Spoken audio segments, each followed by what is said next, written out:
अगर आपके आसपास कोई कैंसर का पेशेंट हो, चाहे असली कैंसर का पेशेंट या कागजी कैंसर का पेशेंट, कागजी कैंसर का पेशेंट मतलब जो डायग्नोस्ड हुए हैं as a cancer patient, biopsy के माध्यम से, पेट स्कैन के माध्यम से, मैमोग्राम के माध्यम से डॉक्टर ने बता दिया आप तो कैंसर पेशेंट है, तो मैं उन्हें बोलता हूँ कागजी कैंसर पेशेंट। तो चाहे वो कागजी कैंसर पेशेंट हो या असली कैंसर पेशेंट हो, तो ये वीडियो कैंसर की दीवार उनके लिए आई एम श्योर एक राहत का काम करेगी। तो ये वीडियो अगर उन तक आप पहुंचा देंगे तो ये मेरे ख्याल से उनके लिए एक उपहार की तरह होगा। उनको पता चल जाएगा कि कैंसर क्या है, उनके बॉडी में क्या है, क्या करना है और क्या नहीं करना है, और उनके वो जिस पेन से, चाहे वो फिजिकल पेन हो या मेंटल टर्मोइल हो जिससे वो गुजर रहे हैं, आई एम श्योर कि उनको इन दोनों चीज़ों से रिलीफ मिल जाएगा। तो यहाँ बात शुरू करते हैं बिल्कुल शुरुआत से। क्या नॉर्मल सेल और कैंसर सेल दोनों में कोई फर्क होता है? इस बात को समझने के लिए आप देखिए दीवार 1975 की दीवार का जो शुरुआती सीन, जैसा आप देख रहे हैं सीन में, एक गरीब माँ अपने 2 बेटों के साथ जा रही हैं। एक गरीब माँ 2 बेटों को पाल पोस के बड़ा करने की प्लानिंग में है। अब ये जो आप विजुअल देख रहे हैं, क्या आप बता सकते हैं इनमें से कौन स्मगलर बनेगा और कौन ऑनेस्ट पुलिस ऑफिसर बनेगा? बिल्कुल भी नहीं बता सकते। कोई भविष्यवाणी कर नहीं सकता at this stage, at this age, कि बड़े होकर ये क्या बनने वाले हैं। जिस प्रकार कोई भी बच्चा जब पैदा होता है, वो एक नॉर्मल बच्चा पैदा होता है, उस वक्त ये पॉसिबल नहीं है पता करना कि वो इंजीनियर बनेगा, डॉक्टर बनेगा, डकैत बनेगा, स्मगलर बनेगा या फिर कोई पॉलिटिशियन बनेगा, नहीं बता सकते। ठीक उसी प्रकार शुरुआत में सारे के सारे बॉडी के सेल्स एक जैसे होते हैं, नॉर्मल बॉडी सेल्स होते हैं। दे कैनॉट बी डिस्टिंग्विश्ड कि ये कैंसर सेल होने वाला है या फिर ये नॉर्मल सेल ही रहने वाला है। तो यहाँ थोड़ा बात कर लेते हैं जो अभी आजकल आप मीडिया में देख रहे हैं, प्रोपेगेंडा मीडिया में, कि रशिया ने एक कैंसर वैक्सीन बना दिया और वो शुरुआती तौर में अगर किसी को लगा दिया जाए तो भविष्य में उसके कैंसर होने के चांसेस शून्य हो जाएंगे। तो यहाँ पे ये समझना पड़ेगा कि जब वो वैक्सीन लगाएंगे आम जनता को या छोटे बच्चों को, ताकि भविष्य में कभी कैंसर ना हो, तो वो वैक्सीन जाके किस चीज़ को टारगेट करेंगे? टारगेट तभी किसी चीज़ को कर सकते हैं जब वो आइडेंटिफाइबल हो। और जैसे मैंने आपको बताया, जिस प्रकार छोटे बच्चे शुरुआत में देख के कोई नहीं बोल सकता आगे जाके भविष्य में क्या बनेगा, वो तो आने वाला भविष्य ही बता सकता है। ठीक उसी प्रकार शुरुआत में हमारे बॉडी के सारे सेल्स का बिहेवियर एक जैसा है, तो ये डिस्टिंग्विश करना पॉसिबल ही नहीं है कि इनमें से कौन से सेल कैंसर की तरह बिहेव करेंगे। इसीलिए ये जो प्रोपेगेंडा चल रहा है, दैट इज रशिया ने कैंसर वैक्सीन बना दिया, फिर उसी प्रोपेगेंडा में आगे चल रहा है 2.5 लाख रुपए का आएगा, फिर उसी प्रोपेगेंडा बोला जाए रशियन गवर्नमेंट तो अपने सारे नागरिकों को फ्री में देंगी। तो ये एक माहौल बनाया जा रहा है कि अल्टीमेटली आपके दिल में आए कि ये यहाँ भारत में मिले और वो मुफ्त में मिले। याद रखिए, मुफ्त में कुछ नहीं होता। वो मेरे और आपके टैक्स के पैसे से ही वो एक जानबूझ के एक बेकार का एक सौदा होगा, ताकि इधर का पैसा उधर कर सके, और फिर वो जहरीला टीका आपको लगाया जाएगा ठीक उसी प्रकार जिस प्रकार 2 खुराक आपने 2020 से लेकर 2023 के बीच में ले लिया था। और अगर अभी तक आप जिंदा हैं तो आप ये वीडियो सुन रहे हैं, लेकिन कुछ लोग अनफॉर्चुनेट, वो 2 खुराक लगाने के बाद उनकी मौत हो गई, जैसा आपने देखा भी। तो पहली बात तो यह है कि इस प्रकार का जो प्रोपेगेंडा है कि पहले से ही कुछ ऐसा कर दो ताकि आगे जाके आपको कैंसर ना हो, ये इसके पीछे कोई साइंस नहीं है।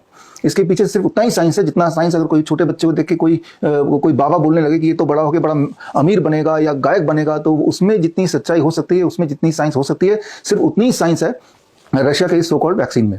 तो ये तो हुई एक बात कि at the beginning all the body cell are normal cells and it cannot be distinguish कि ये नॉर्मल है या आगे जाके कैंसर बनेगा, ऐसा कोई साइंस में बेसिस नहीं है। जो सारी बातें मैं आपको बता रहा हूँ इसके साइंटिफिक एविडेंस के लिए आप स्क्रीन पे दिए हुए लिंक में जाएंगे तो उन सारे मेरे जो तथ्य मैं रखते जा रहा हूँ उन सारे एविडेंसेस भी उसमें एक एक करके आप देखते जा सकते हैं, वो बाद में देख सकते हैं। तो अब बात करते हैं जब इंसान एक नॉर्मल ह्यूमन से वो कैंसर पेशेंट बनता है।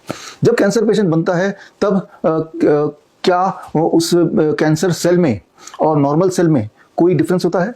चाहे वो बायोकेमिकल डिफरेंस हो, चाहे वो स्ट्रक्चरल डिफरेंस हो, चाहे पैथोलॉजिकल डिफरेंस हो, चाहे इम्यूनोलॉजिकल डिफरेंस हो, क्या दोनों सेल्स को साथ साथ रख के बता सकते हैं कि इनमें से कौन सा वाला कैंसर सेल है और कौन सा नॉर्मल सेल है? इस बात को समझने के लिए जरा दीवार की कहानी को आगे बढ़ाते हैं। दीवार की कहानी अगर आगे बढ़ाते हैं तो आगे जाके जो गरीब माँ ने दोनों बेटों को पाल पोस के बड़ा किया, उनमें से जो बड़ा बेटा जैसा आप देख रहे हैं स्क्रीन पे, वो स्मगलर बन गया, अमिताभ बच्चन यानी कि विजय, और छोटा बेटा जो कि उसका छोटा भाई रवि, शशि कपूर, वो एक ऑनेस्ट इंस्पेक्टर बन गया। तो बड़ा होके एक ही तरह से परवरिश के बावजूद भी दोनों भाई में से एक स्मगलर बन जाता है और एक पुलिस इंस्पेक्टर बन जाता है। अब आते हैं आज की कहानी पे, यानी कि कैंसर की दीवार पे। तो अब ये समझने के लिए कि क्या कैंसर सेल जब कैंसर सेल बन जाता है, नॉर्मल सेल जब कैंसर सेल बन जाता है, तो क्या वो सेल आइडेंटिफाइबल है एज ए कैंसर सेल? क्या ऐसा कोई साइंस है? इसको आसान भाषा में समझाने के लिए मैं लेता हूं उदाहरण विजय और रवि का। अब देखिए, रवि जो कि एक स्मगलर है और विजय जो कि एक स्मगलर है और रवि जो कि छोटा भाई ऑनेस्ट पुलिस ऑफिसर। अब आप देख रहे हैं इन दोनों को। अब मैं आपसे पूछता हूं, क्या जो स्मगलर बन जाता है उसकी नाक अलग हो जाती है, उसकी आंखें अलग हो जाती हैं, उसकी आंखों के रंग अलग हो जाता है, उसके हाथ ज़्यादा लंबे हो जाते हैं या नंबर ऑफ हैंड बढ़ जाते हैं? क्या स्ट्रक्चरली या बायोकेमिकली या इम्यूनोलॉजिकली दोनों में कोई फर्क हो सकता है? The answer is no. अभी भी दोनों ह्यूमन बीइंग हैं, दोनों के एक्शन अलग अलग हैं। एक देश के लिए कैंसर बन चुका है और एक नॉर्मल है, अपना डेली रूटीन, अपना जो भी रिस्पॉन्सिबिलिटी पूरी कर रहा है जैसा कि उससे उम्मीद की जाती है। लेकिन इन सब के बावजूद भी दोनों में अगर हम देखें स्ट्रक्चरली, दोनों में अगर देखें हम पैथोलॉजिकली या immunologically, they are both same, can not be distinguished in any way. सिर्फ इनके कर्मों को अगर हम ट्रैक करें तो ही हम बता सकते हैं ये स्मगलर है या फिर ये ऑनेस्ट पुलिस ऑफिसर है। कर्मों को ट्रैक करें, इनके एक्शन को ट्रैक करें तो। ठीक इसी प्रकार मान लो हम बोलते हैं ब्लड कैंसर की बात करते हैं, ल्यूकीमिया की बात करते हैं, और ल्यूकीमिया का ये सेल है, यानी कि ये ब्लड कैंसर का सेल है, white blood cell blood cancer का, और एक नॉर्मल व्हाइट ब्लड सेल है। अगर ब्लड कैंसर का सेल को हम निकालते हैं जो कि ये, और एक नॉर्मल सेल को निकालते हैं, क्या दोनों में साइंस ने कोई डिस्टिंक्शन देखा है आज तक? स्ट्रक्चरली कोई डिस्टिंक्शन देखा है? बायोकेमिकली कोई डिस्टिंक्शन देखा है? इम्यूनोलॉजिकली कोई डिस्टिंक्शन देखा है? कोई ऐसा डिस्टिंक्शन देखा है जिससे कैंसर के सेल को नॉर्मल सेल से, जब कैंसर का सेल कैंसर सेल बन चुका है, जो बॉडी में तांडव कर रहा है, उस स्टेज के बावजूद भी क्या दोनों में कोई फर्क साइंस कर पाया है? The answer is no. जो मैं बोल रहा हूं इसके एविडेंस भी आप स्क्रीन पे दी हुई लिंक पे जाकर चेक कर सकते हैं, या अगर आप इसको कॉन्ट्रडिक्ट करते हैं अपने एविडेंस लाके मुझे दिखा सकते हैं, वो मैं आगे बात करता हूं उसके लिए किस प्रकार ऐसा होगा। तो खैर, जैसा मैंने आपको बताया कि जिस तरह से दोनों इंसानी हैं, दोनों के हाथ पैर, दोनों के नाक, दोनों की आंख, दोनों के कान, उनका बॉडी का रंग वो बदल नहीं गया उनके एक्शन से, वो तो वैसे का वैसे ही रहेगा। उससे आइडेंटिफाई नहीं कर सकते कि ये वाला आदमी स्मगलर है और ये वाला आदमी पुलिस इंस्पेक्टर है। ठीक उसी तरह से एक कैंसर सेल का सेल अगर निकालते हैं ह्यूमन बॉडी से और एक नॉर्मल सेल को निकालते हैं, दोनों को लैब टेस्ट कराएंगे तो दोनों में ऐसा कोई डिफरेंशिएशन नहीं है जिससे क्लियरली आइडेंटिफाइबल हो कि this can be called as the cancer cell and this can be called normal cell. तो अब ये बात आती है कि अगर ऐसी बात है तो बायोप्सी, मेमोग्राम, पेट स्कैन से कैसे डॉक्टर बता देता है कि भाई ये तो कैंसर सेल है, या आपको कैंसर हो चुका है, या आपको कैंसर नहीं हुआ? ये कैसे बताते हैं? यहाँ पे अभी तक के जो कंसेंसस है उसमें ये देखा गया कि एक आर्बिट्रेरी रूल लगा दिया गया है, बेबुनियाद एक रूल बना दिया गया है, एक बेसिस बना दिया गया, एक जनरलाइज कर दिया गया। मैं आपको समझाता हूं आसानी से। जिस प्रकार रेलवे स्टेशन में दिखने वाला हर लाल शर्ट वाला आदमी, जरूरी नहीं कि कुली हो, हाँ कुली लाल शर्ट पहनते हैं, लेकिन जरूरी नहीं कि हर लाल शर्ट वाला कुली होगा। या फिर अगर मैं यूं बोलूं कि हर डाकू के लंबे मोटे मोटे मूछें होंगी, या जिनके भी मोटे मोटे मूछें वो डाकू ही होगा, ये बहुत ही जर्नलिस्टिक बात हो जाएगी, राइट? कि भाई देखो कौन कौन से लोगों के बड़े बड़े मूछें हैं तो वो डाकू होगा, उसे पकड़ लो। ठीक इसी तरह से कैंसर इंडस्ट्री ने एक जनरलाइज्ड नियम बना दिया। फॉर एग्जांपल पेट स्कैन की अगर बात करें कि जो सेल बॉडी का ज्यादा शुगर खाता है, ज्यादा ग्लूकोज खाता है, तो वही कैंसर सेल है, और पेट स्कैन से सिर्फ ये देखते हैं कि कौन सा सेल रिलेटिवली ज्यादा शुगर खाता है। So that became the basis. ये कुछ वही बात हुई कि जो भी लाल शर्ट में दिख जाए रेलवे स्टेशन में, उसको कुली मान ही लो, उसके ऊपर सामान ला दी दो, वो होगा ही कुली। तो ये जितना एब्सर्ड है उतना ही एब्सर्ड है ये नियम कि भाई जो सेल्स बॉडी के ज्यादा शुगर खाएगा हम उसे कैंसर सेल मान लेंगे। बोलने का मतलब है चाहे वो बायोप्सी हो, चाहे वो मेमोग्राम हो, चाहे वो पेट स्कैन हो, ये पूरी तरह से आर्बिट्रेरी रूल के ऊपर चल रहे हैं। इसका जो साइंटिफिक एविडेंस है, साइंटिफिक बेसिस नहीं है। ये तो हुई एक बात। अब दूसरी बात जो ज्यादा खतरनाक बात है कि जब कोई इंसान बायोप्सी कराता है, पेट स्कैन कराता है या फिर मेमोग्राम कराता है, तो उससे उसके बॉडी में भयंकर इंजरी हो जाती है। पेट स्कैन से तो रेडियोएक्टिव मटेरियल बॉडी में डाल देते हैं, और उस इंजरी से उस पेशेंट का एक्चुअली कैंसर पेशेंट बनने की संभावना और बढ़ जाती है।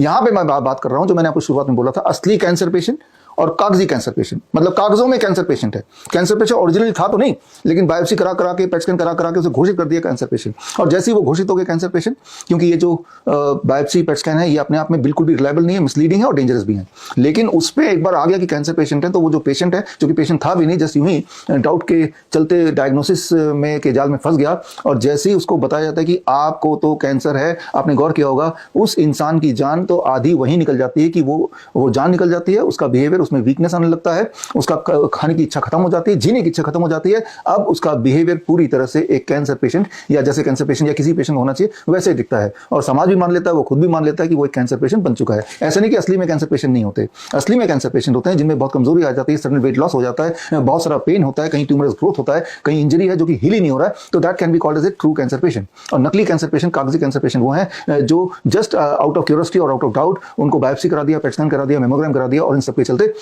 या तो उसमें मिसलीडिंग तरीके से घोषित कर दिया कैंसर है just because of the biopsy, या जो भी मैंने आपको आर्बिट्री रूल बनाया कि भाई जिनके बॉडी के सेल्स कोई एक पर्टिकुलर सेल ज्यादा शुगर खाते हैं in comparison to rest of the body cell, that can be called as the cancer cells and that can be called as that person should be called as the cancer patient.